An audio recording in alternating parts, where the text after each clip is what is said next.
കേരളത്തിലെ അതിപുരാതനമായ ക്ഷേത്രങ്ങളിലൊന്നാണ് ഐരാണിക്കുളം ഗ്രാമത്തിൽ സ്ഥിതി ചെയ്യുന്ന ഐരാണിക്കുളം മഹാദേവ ക്ഷേത്രം.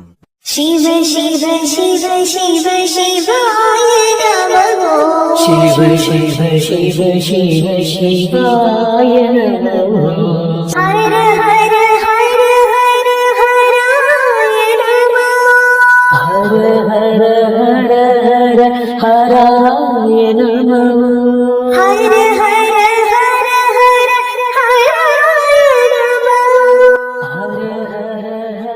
മനോഹരമായ മഹത്തായ ഈ ക്ഷേത്രം ഈ പ്രദേശത്തിന്റെ സമ്പന്നമായ സാംസ്കാരികവും ആത്മീയവുമായ പൈതൃകത്തിന്റെ സാക്ഷ്യപത്രമാണ്.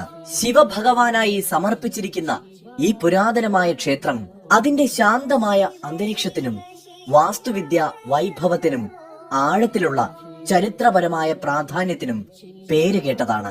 മഹത്തായ ഈ ക്ഷേത്രം കേരളത്തിൽ പുരാതന കാലം തൊട്ടേ ആത്മീയതയ്ക്കുള്ള പ്രാധാന്യം വിളിച്ചോതുന്ന ഒന്നുകൂടിയാണ്. ശിവായ നമോ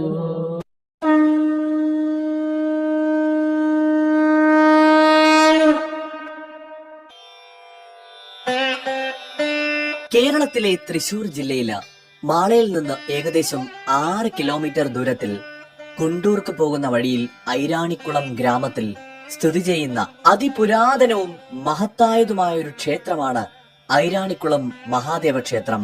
കേരളത്തിലെ ആദ്യകാല ക്ഷേത്രങ്ങളിലൊന്നാണ് ഇത്. അതുകൊണ്ട് തന്നെ ഇതിന്റെ കാലപ്പഴക്കം നിർണയിക്കുക എന്നത് പോലും വളരെ പ്രയാസമേറിയ കാര്യമാണ്.